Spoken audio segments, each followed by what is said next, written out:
Okay, so hopefully you'll be seeing the slide deck here, and what I wanted to do is just bring us together to talk about this notion of sensing and responding to a rapidly changing world. And it's something which has become quite timely, what with occurrences which has happened certainly in 2020, and I get the sense that the pace of change from a global or country or organizational or team or individual level, the pace of change seems to be getting greater and greater. And the world seems to be getting more and more interconnected and more interdependent. And that pace of change together just culminating in lots and lots of opportunities, but also a lot of doubt and uncertainty. And this is what the Agilist, as first of all, a publication, has been focusing on for the last, it's now into its 4th year. So it started in 2017, predominantly as a publication, and predominantly for businesses and teams, and particularly around particular movements around, for those that are familiar, agile ways of working or lean ways of working. So looking at values, principles, practices for organizations and individuals to continuously discover and deliver value in a rapidly changing world. And that's what the Agilist has started off as. And for those who do subscribe and have contributed to the Agilist, as a quick aside, I'd like to thank you for the support you've given, and those who don't donate money through their subscriptions allowed me to distribute the Agilist to many thousands of people now over the last 4 years. And I think with your support, we've been able to help those people get better quality out of their day-to-day lives in the office and help organizations navigate this increasingly complex and uncertain world. But I'm wondering whether we can encompass more than lean agile, and whether we can widen the conversation to not only more participants, but a more diverse spectrum of participants. If the mission of the Agilist is to help individuals and organizations sense and respond to a rapidly changing world, I believe we're going to have to look more than just at lean agile and more than just helping just corporates or individuals in corporates. There's other settings, other situations where we can provide some support. And this graphic here by a lady called Virpi, she does some fantastic work, and she put together this simple illustration quoting Jack Welch, who was a CEO of General Electric a couple of decades ago. And I thought about this and I've pondered on this for a while. And he says that if the rate of change on the outside exceeds the rate of change on the inside, the end is near. And when he wrote this, or when he said this, he was thinking about organizations, but there could be analogies to a team level and perhaps even an individual level as well. And so it means that if our internal capability to change is less than the external rate at which the world's changing, then perhaps we become less relevant. We've put ourselves in some difficult situations. So it lends itself to this notion of trying to sense and respond. And that's what the Agilist has been trying to do for a while now. I'm just going to pause there to see whether there's any thoughts or questions on that. Feel free to unmute yourself and just share your thinking on this statement, or where we think the world is, or where organizations, individuals are in the state of nature today. I'm interested in the way an agile mindset can help with people's resilience to change. And I think that's and that takes a while for people to understand that, to internalize the agile mindset, to say, it's okay, you don't have to freak out, you don't have to know everything at this point in time. It's a very, almost like a Buddhist sense of, impermanence, and being able to roll with the punches, to use, various, carry the waves or whatever you want to use. That's what I'm interested in. I started working on this a cultural change model, a corporate cultural change model before COVID happened, and I was about to release part 2 of the article, and I just thought, wow, like I'm not getting enough people into everyone's just panicking, you know what I mean? Like they're demonstrating exactly the opposite of what I wanted to talk about. So I'm really pleased to have connected with this group, because I feel it's going to be really good. Thank you. Who your audience was? Sorry? Could I ask who your audience was? Because you're saying they were resistant, and I'm just wondering who the audience was, because I was at a LinkedIn article. So it was a worldwide thing rather than a corporate thing or a personal thing.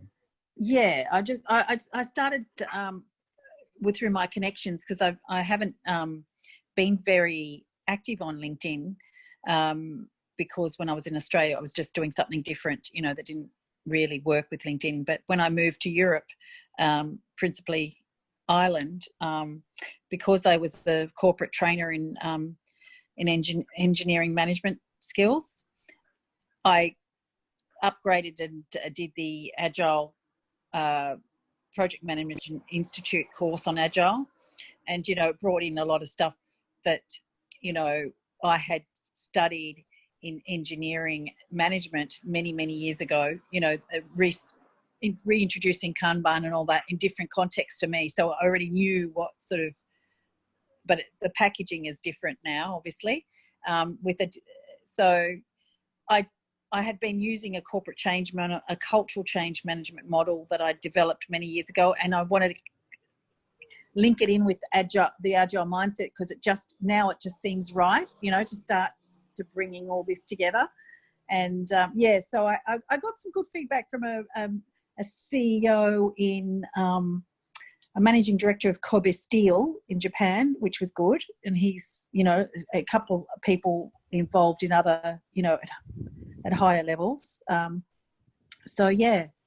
Anyway, I was thinking more of this Welch quote being more around industry, and it's interesting when you say people are very reactive.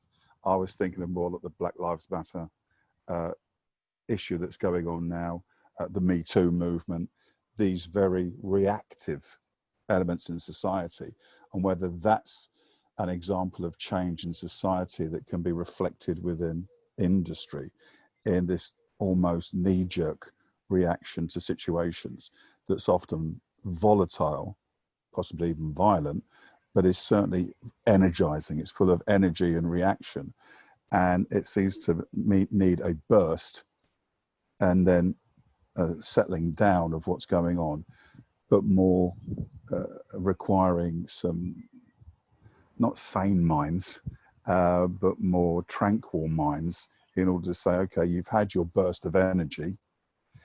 Clearly that's what's needed to be let off.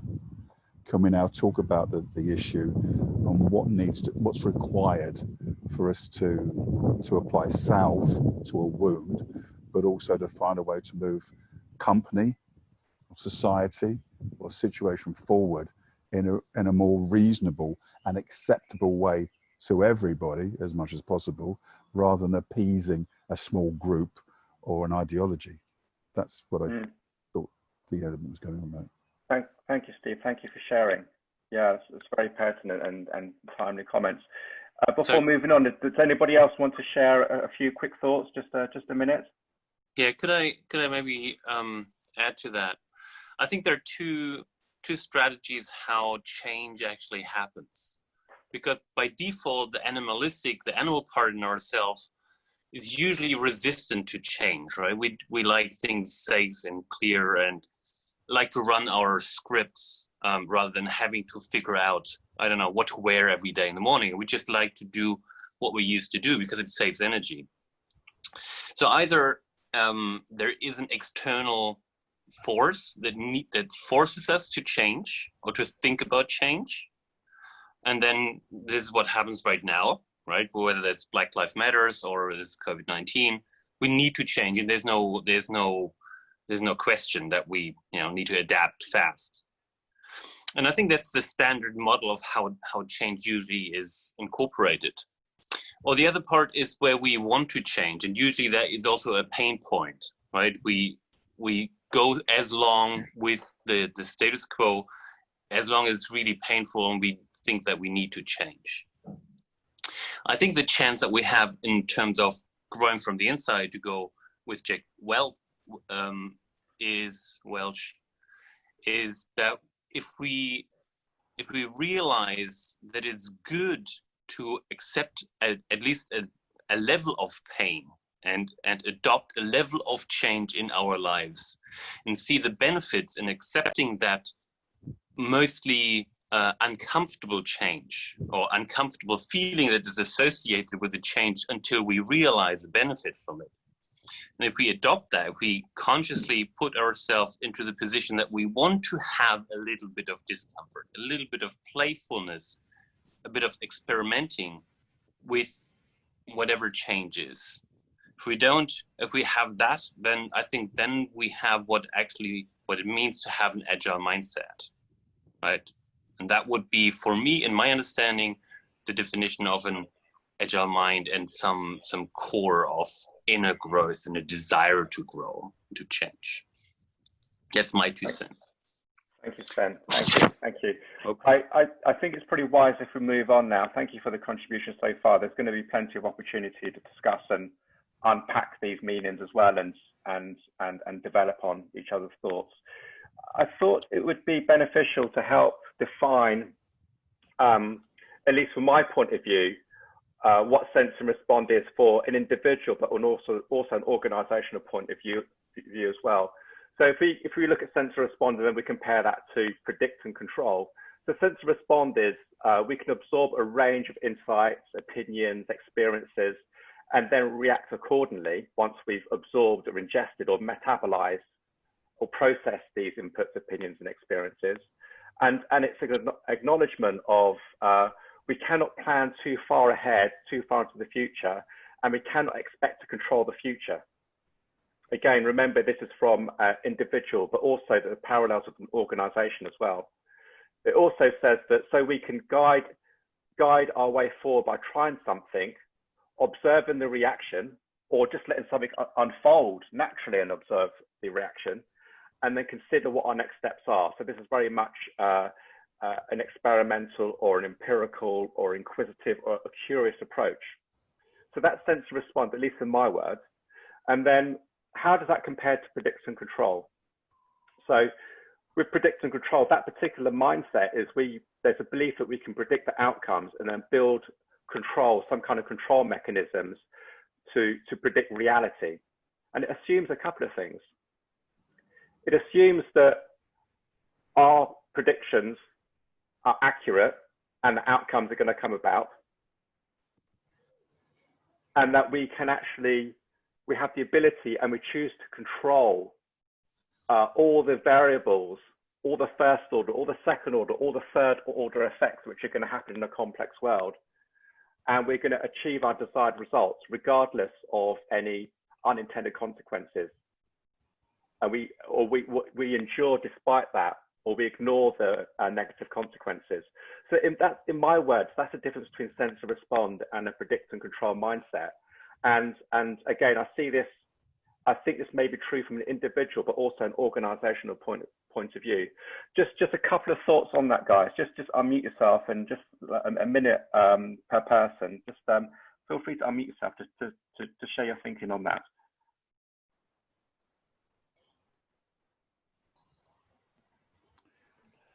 I like the point, while enduring or ignoring negative consequences, and I have seen that way too many times in companies that pretend to be agile. So where it's a stick to the plan regardless of the changing scenario, and as long as it's the agile plan we're sticking to, it's okay. But that that just made me think of that. Thank you. I think absolutely right, Giovanni. And I think this is an interesting point that we as Agilists, certainly those of us who are probably working with the seniors, the C-suite, the board of directors, or similar executives, find is we're trying to tread that path, but that fine line between helping them understand that sense and respond, as you call it, is the right way to go compared to predict and control. And what I'm interested in looking at is the ways in which we can help them lose that fear of their loss of control, or their perceived loss of control, and actually realize that actually things are safer, less risky if they do them with an agile mindset rather than with a bureaucratic mindset. Thank you, Alistair. Why? You've got to be careful of sorry, can I just add to that? Yeah, go on, Maya. Self-predicting or self-prophesizing can happen, you know what I mean? Like, so the intent is so as soon as an intent has gone in the brain that this is going to maintain status quo, that intent creates the reality of it's harder for people to shift. So that predict and control, as you said, happens because of creating an intent. The whole, rather than being intending, be observing, I think is the key. That's just my take on it. So that the intention is overtaken by observation and then react.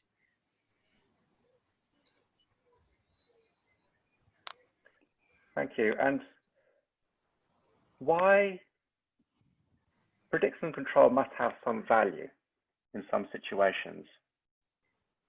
It's been part of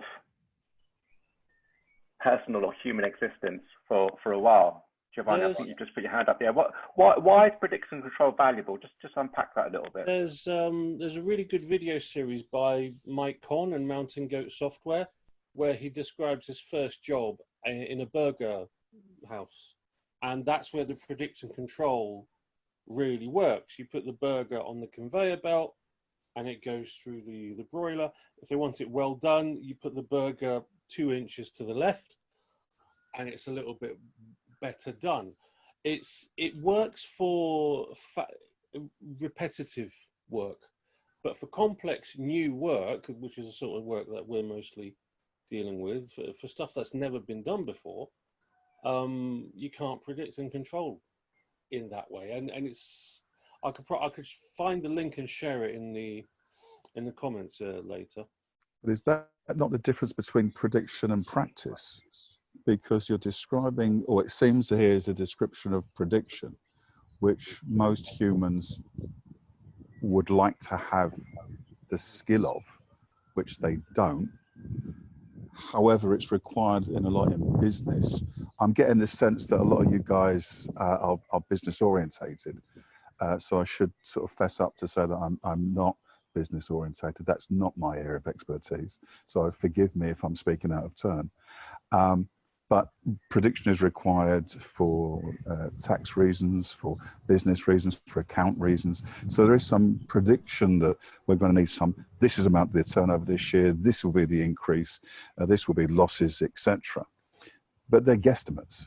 They're not real predictions, they're guesstimates, because the idea of prediction is seeing into the future and making an accurate guess at what will happen.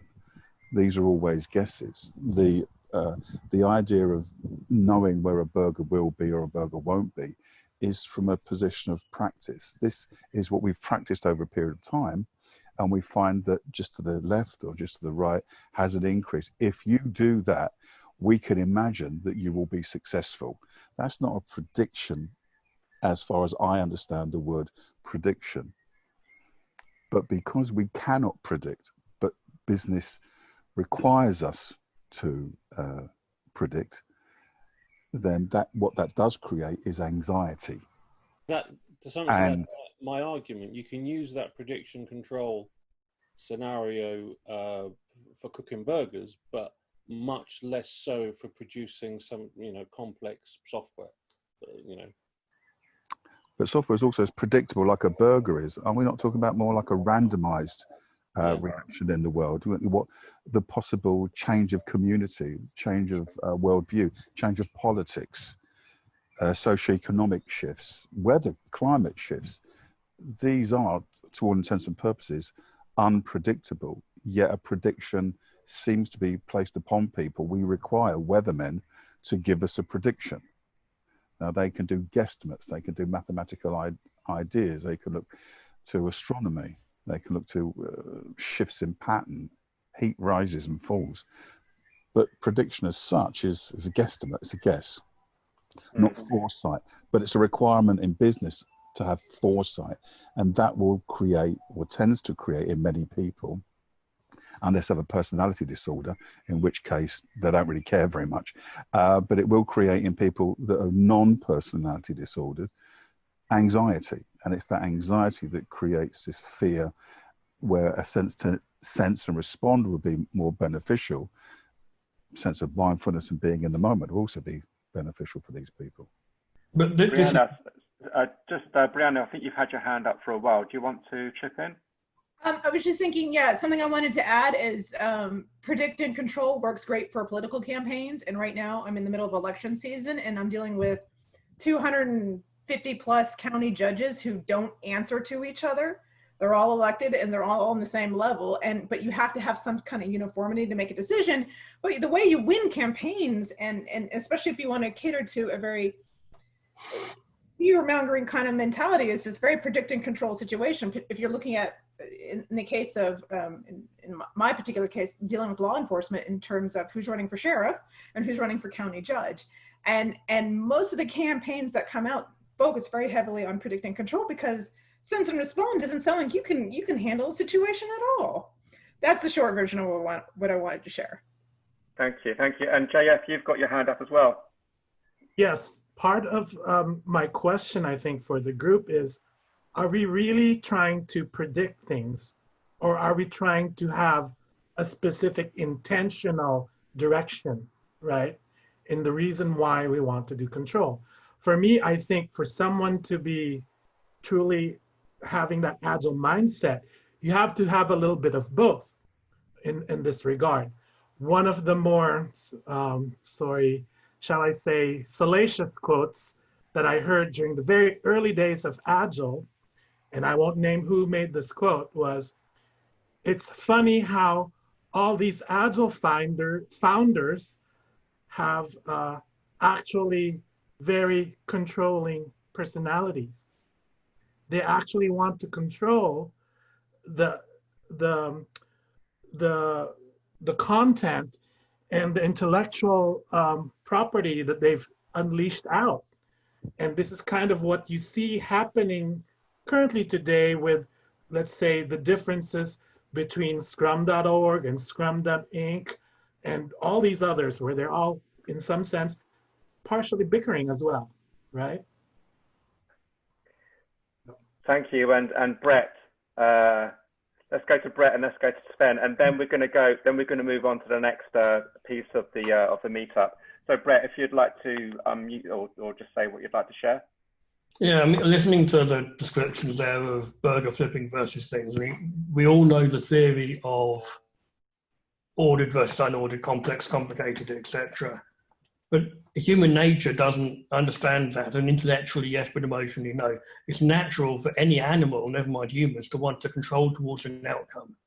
Anyone, whether you're building something technically or business, you know the outcome you're shooting for, whether or not you've got good data to back up the hypothesis. And it's human nature to want to control. So I don't think it's an intellectual thing about describing types of work. It's purely an emotional one about how do you get people to see the possibilities of balancing, trying to control towards an outcome, but sensing whether you're going in the right direction or not, and being prepared to change that. Thank you, Brett. And Sven. I think I very much agree with Brett. Just to corroborate, I think, or just to get my point clear, or our point, I don't know. I think predict and control are inaccurate words, right? In a complex system, we cannot predict and we cannot control. I think a lot has been said about prediction, but I think the same is true for control. We can't control what our people are doing, right? We have a sense of control and we would like to predict. So I think predict and control applies to physical and chemical things, right? We know that if we cook the burger at that temperature, if the burger is so much in this form, it'll cook for so long. But for anything more complex, it doesn't work. So I think the choice of the words has a political implication, right? We're trying to sell something. We're trying to sell an emotion. And we still see how people buy into that.